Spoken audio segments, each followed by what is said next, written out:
امریکی فوج کی یہ کارروائی انفیکٹ بہت زیادہ اہمیت کی حامل ہے، کیونکہ حالیہ دنوں میں شام اور اسرائیل کے درمیان جو کشیدگی تھی اس میں بھی اضافہ ہوا تھا، اور ابھی حال ہی میں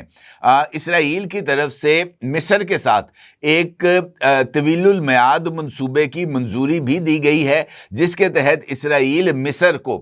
گیس فراہم کرے گا، اور یہ تقریباً $30 بلین کا ایک پروجیکٹ ہے، جس کے بارے میں اسرائیل نے یہ دعویٰ کیا ہے کہ اس منصوبے کے جو امپورٹنٹ پوائنٹ ہیں وہ پبلک نہیں کیے جائیں گے، اور اس منصوبے کے تحت اسرائیلی مفادات کو بھی ملحوظ خاطر رکھا گیا ہے۔ اب چونکہ یہ ایک کانفلکٹ زون ہے، اور حالیہ دنوں میں اس کانفلکٹ زون کے اندر بہت ساری ایسی کارروائیاں ہوئی ہیں جو براہ راست مسلمانوں کے مفادات کے ساتھ جڑتی ہیں۔ گزشتہ دنوں ترکی کی طرف سے بھی شام کے جو باغی گروپس ہیں ان کے خلاف کارروائی کے لیے ترک فوجوں کو شام میں داخل کیا گیا تھا۔ اس کے ساتھ ساتھ ترک فوج نے اور ترک حکومت نے شام میں موجود احمد الشرا کی حکومت کو مکمل سپورٹ ایکسٹینڈ کرنے کا اعلان بھی کیا تھا، اور اس کے ساتھ ساتھ ترکی کی طرف سے شام میں جو حکومت ہے اس کو ہر طرح کا جو دفاعی اسپیکٹرم ہے اس کے اندر بھی شامل کرنے کی بات کی گئی تھی۔ تو موجودہ حالات میں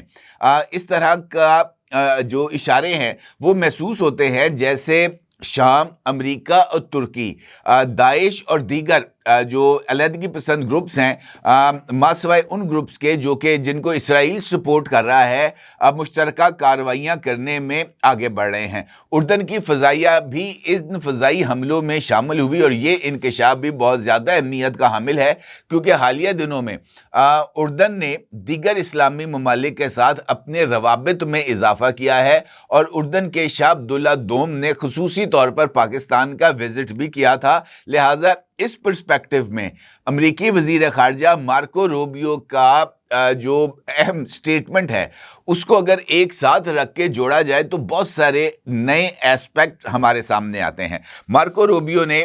گزشتہ روز ایک پریس بریفنگ میں حصہ لیا، اور اس پریس بریفنگ میں مارکو روبیو سے غزہ میں یہ جو انٹرنیشنل اسٹیبلائزیشن فورس ہے اس کے حوالے سے بات کی گئی، اور رپورٹر نے بطور خاص پاکستان کا ذکر کرتے ہوئے امریکی وزیر خارجہ مارکو روبیو کی توجہ اس عمل کی طرف دلوائی کہ کیا پاکستان جو ہے وہ اس انٹرنیشنل اسٹیبلائزیشن فورس میں شامل ہوگا۔ تو امریکی وزیر خارجہ کا یہ کہنا تھا کہ پاکستان سمیت بعض ممالک نے غزہ میں امن و امان کے قیام کے لیے فوجی دستے بھیجنے سے متعلق سوالات اٹھائے ہیں، اور فوجی دستے تعینات کرنے پر غور کرنے کی پیشکش بھی کی ہے، جس پر امریکہ بہت شکر گزار ہے۔ البتہ ابھی تک کسی ملک سے فوجی کنٹریبیوشن کی حتمی یقین دہانی نہیں کرائی گئی۔ امریکی وزارت خارجہ میں منعقدہ پریس کانفرنس کے دوران مارکو روبیو نے اس سوال کے جواب میں واضح طور پر اس بات کا اظہار کیا کہ امریکہ اس بات پر پاکستان کا بے حد مشکور ہے کہ اس نے غزہ امن منصوبے کا حصہ بننے، یعنی جو ہے اپنی فوج غزہ بھیجنے یا کم از کم اس پر سنجیدگی سے غور کرنے کی پیشکش کی ہے۔ مارکو روبیو کا کہنا تھا کہ ان کے خیال میں پاکستان سمیت دیگر ممالک ابھی کچھ اہم سوالات کے جوابات چاہتے ہیں، جن کے بعد ہی امریکہ کسی ملک سے یہ کہہ سکے گا کہ وہ غزہ امن منصوبے کے لیے اپنی خدمات پیش کرے۔ البتہ ان کا یہ کہنا تھا کہ انہیں پورا یقین ہے کہ کئی ایسے ممالک موجود ہیں جو اس تنازع میں شامل تمام فریقوں کے لیے قابل قبول ہیں، جو آگے بڑھ کر غزہ استحکام فورس کا حصہ بن سکتے ہیں۔ اب امپورٹنٹ بات یہ ہے وہ انکشافات جس کا ذکر میں نے آپ کے ساتھ کیا۔ ان انکشافات میں ایک انکشاف تو یہ سامنے آ گیا کہ پاکستان نے غزہ کی یہ جو انٹرنیشنل اسٹیبلائزیشن فورس ہے اس کے اندر شمولیت پر آمادگی کا اظہار کیا ہے، یا آمادگی کا اظہار کرنے پر غور کرنے کا، یعنی فوج بھیجنے پر غور کرنے کا یقین دلایا ہے۔ البتہ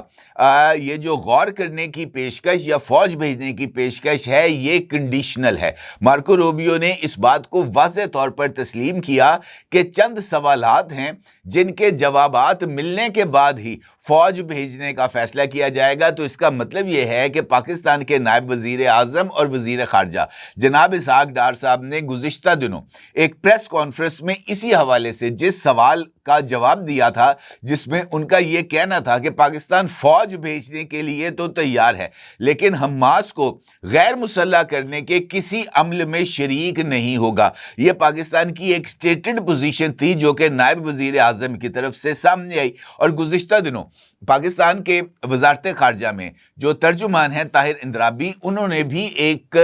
ہفتہ وار پریس بریفنگ سے خطاب کرتے ہوئے اسی نوعیت